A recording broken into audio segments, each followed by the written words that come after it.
Whose is this?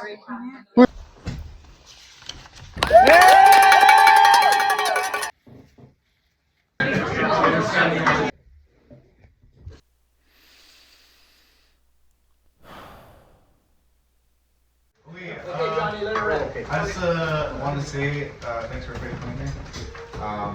It's a very Big moment for me, I would say.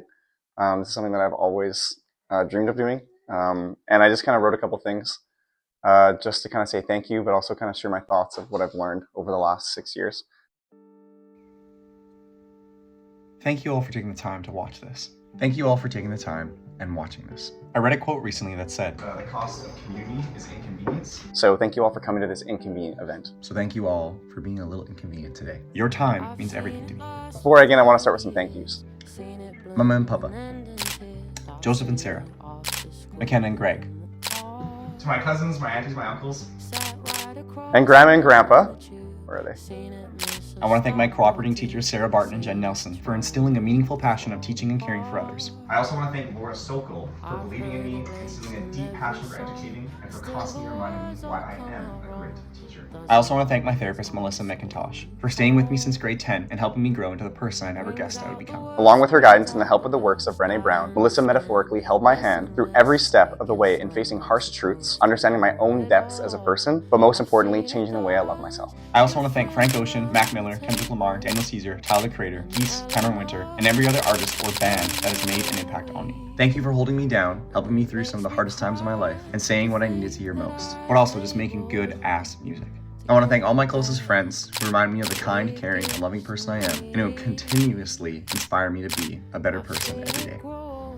Lastly, I want to thank Oma and Opa. Oma, our time together was not long, but you were one of the first cheerleaders I ever had, and you always had the confidence that I would be great. How amazing it is for you to get to watch and see all that I do and become. And Opa, I never had the pleasure of meeting you, but I know my papa. And if I know my papa, then I definitely knew my Opa. With the time you had on this earth, Opa, you did more than enough than I could ever imagine in raising your youngest. So in turn, he could raise his. Brings out the worst, brings out the best. I know it's somewhere in my chest. I guess it's been inside me all along.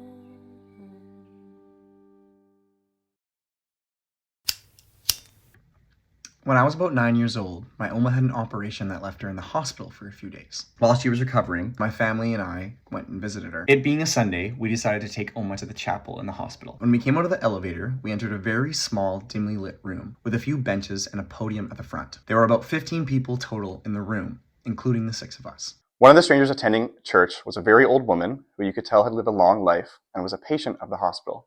And Mom knows what I'm talking about. When church was over, this old woman started to approach me. She was slightly smaller than me as a 9-year-old, with weathered skin and dark, thick hair, most likely in her late 70s or early 80s. She reminded me of a stereotypical fortune teller you would see in fantasy books or movies. When the lady stopped, she Looked me in the eyes, she grabbed my hands, held them between me and her, and said, "You are going to be a great man one day," and then proceeded to leave the chapel, vanish into the hospital, and I never saw her again.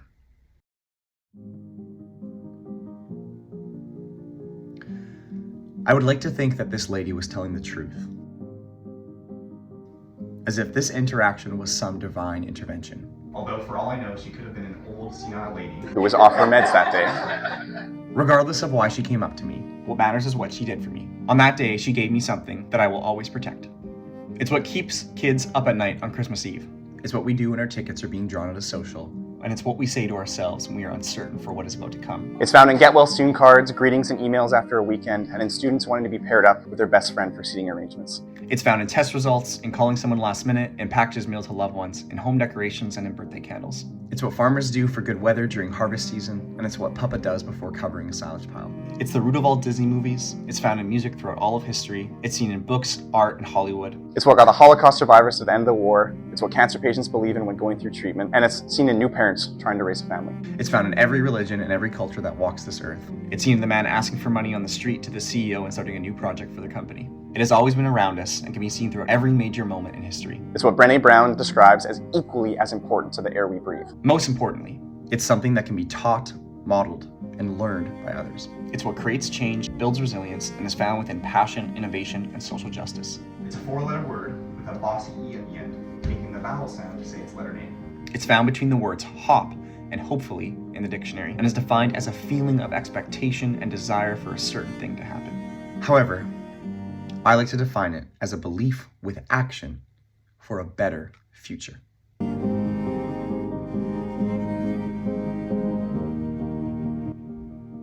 What this old lady gave me was hope. When things seem impossible, when it feels like we're at our lowest, and when we don't know how our current situation will change, sometimes all we can do is lean into hope. And believe that one day it will get better. Time and time again, I have ran into countless people who have given up on the belief for a better future. And I get it. With everything happening in the world and new data emerging, it feels like we will be lucky if the Earth is still alive by 2040, or that we haven't killed everyone before then. Maybe you could say hope is ignorance, that hope isn't looking at reality. But to me, hope is facing reality. It's facing reality, believing there is a better future, and being a part of the action to make a change.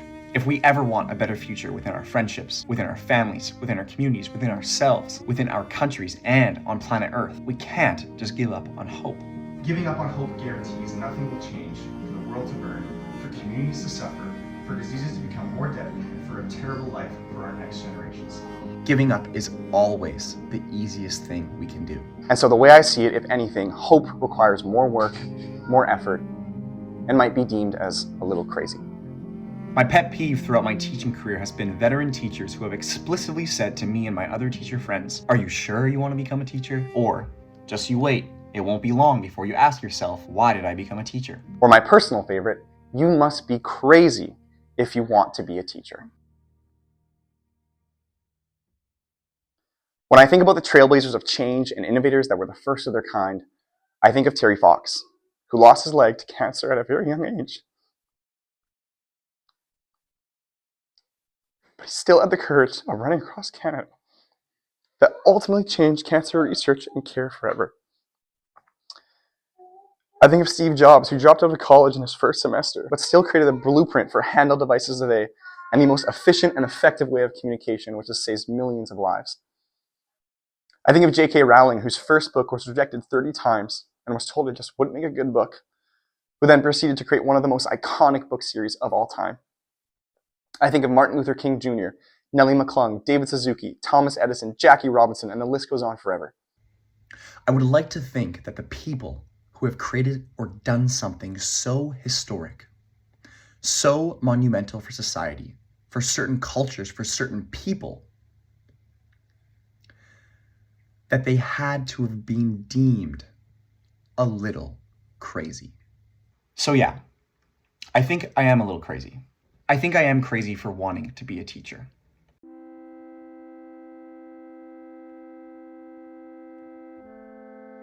I think I am crazy because I don't give in to cynicism, just like many veteran teachers I have met before. I am crazy because I don't think like the majority, that we can't make a change or have an impact on the people or communities around us.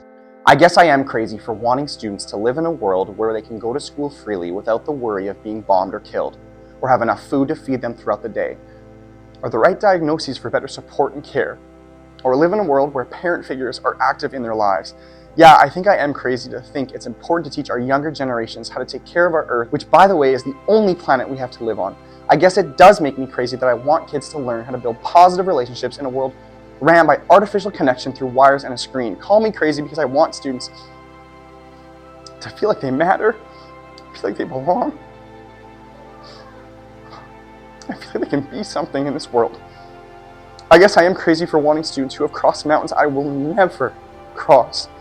Feel cared for, feel seen, feel heard, and feel like they can be someone in this life after all they've been through. So yeah, I am a little crazy. I guess I am crazy for wanting the next generation of kids to have the tools and skills they need to live in a world that is ever changing so rapidly. When did we ever lose sight of what it means to be a teacher? When did we ever lose sight of what it means to be a teacher?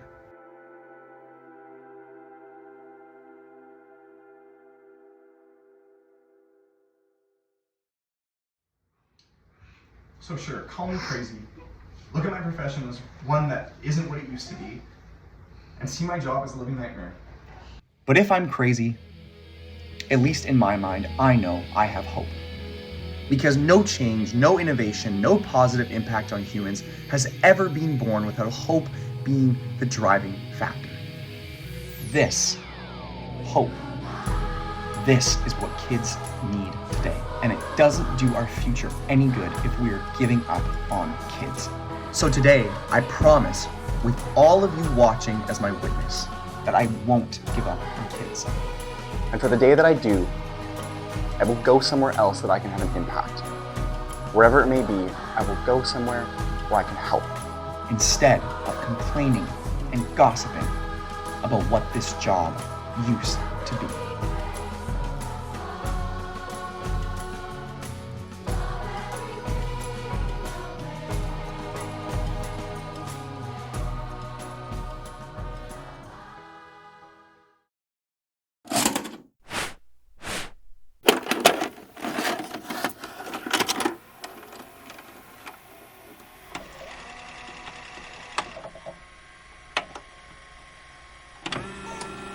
Hello, Jonathan. Hi. How are you doing? Hi, baby. You there? Oh. Jonathan. Hi. Until he learns his lesson. Hi, buddy. Who's there? Who's that guy? Have to consider when ordering textbooks. They have to be relevant to today's kids and hold their attention. You get in the way. No, you're not. That question There's in the Mama. math books. But the Say Texas hi. Revolution, how could you not include that? Happy birthday to you. Hey, okay, That's blow them out right. now. Can you blow out the candles? Hit the Good ball. job, Joseph. Yes, there are you. Okay, on the count of 3. 1, 2, 3.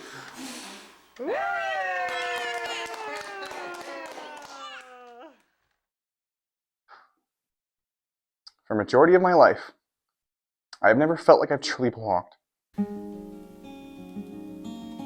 There's Jonathan.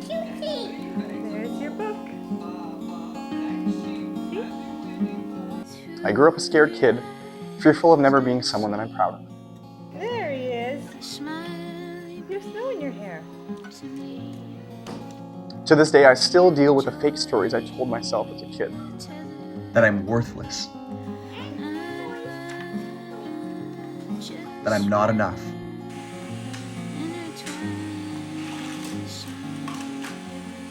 That I need to be more in order to be loved. Okay. Woo! I still get nervous when teaching new things.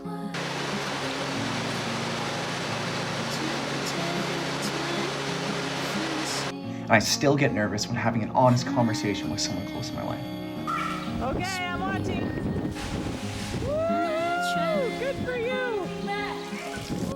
And I even, as social as I am, get nervous when having to engage in small talk with someone. What book is that? It's a William one. A lake? I have faced countless lows, countless obstacles, countless setbacks. But god damn it, through it all, have I hoped. In my lowest and my darkest moments, I always believed in a day where things were better. Sometimes I didn't know how I'd get there, but I tried, and I took action. It might not have been pretty, it might not have been the most efficient or ideal way of getting out of the pit that I was in, but 100% of the time, I always came back to the Johnny that I wanted to be. Today we have a special guest, and what's your name, young man? Popey. Last name? Popey Mendopey. And Popey Mendopey, where are you from? Popey Land. And what do you do for a living? Make poppies. He makes Popies.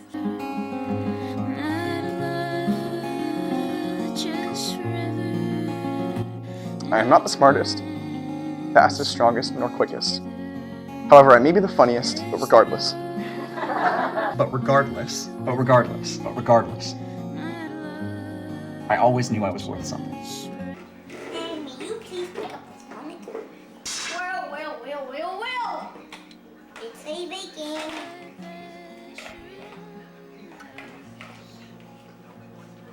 Because as I sit here today in front of my phone, as I speak my truth, laying it out all on the table, reminding myself the number of times I had to break myself down just to build myself back up again. You best believe I'm proud of myself. you best believe I'm proud of myself. You best believe I am proud that I didn't give up, that I hoped, that I took the road of most growth. And that I made young Johnny feel safe. Made him know that we are doing something amazing with this gift we call life. You best believe as I stand atop this mountain, I am grateful to say that I am proud of the person that I have become. And you too, watching this, should be proud of the person you are today. Not just because of the achievements or accomplishments, or your effort or hard work, or what you have or have not done, but because you deserve it. As humans, we all do.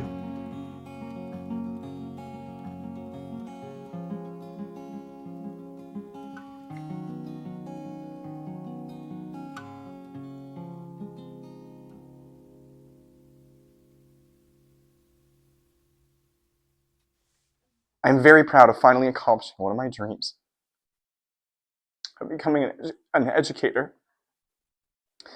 But I am more so proud that I love the person I see in the mirror every day. Even with all his flaws, I still love the person who stands before you all today.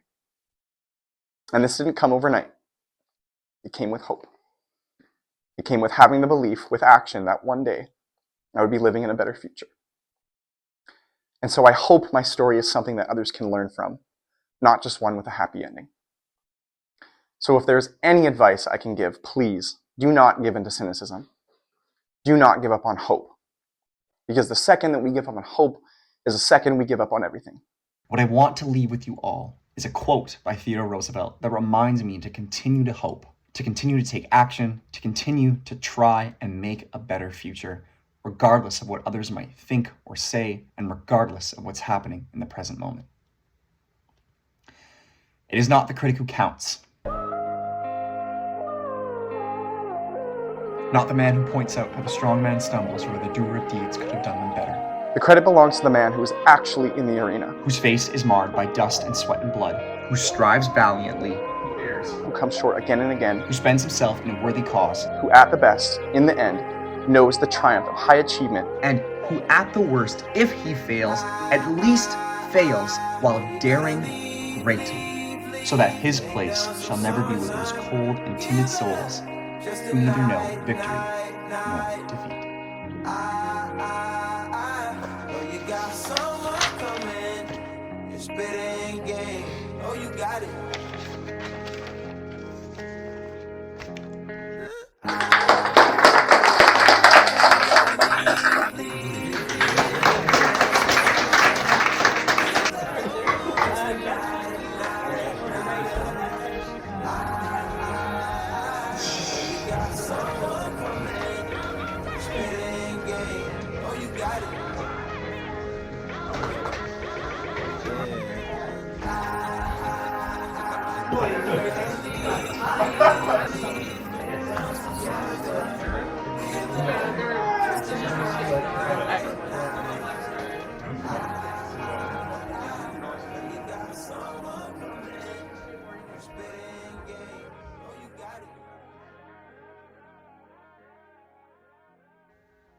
Thank you all for watching.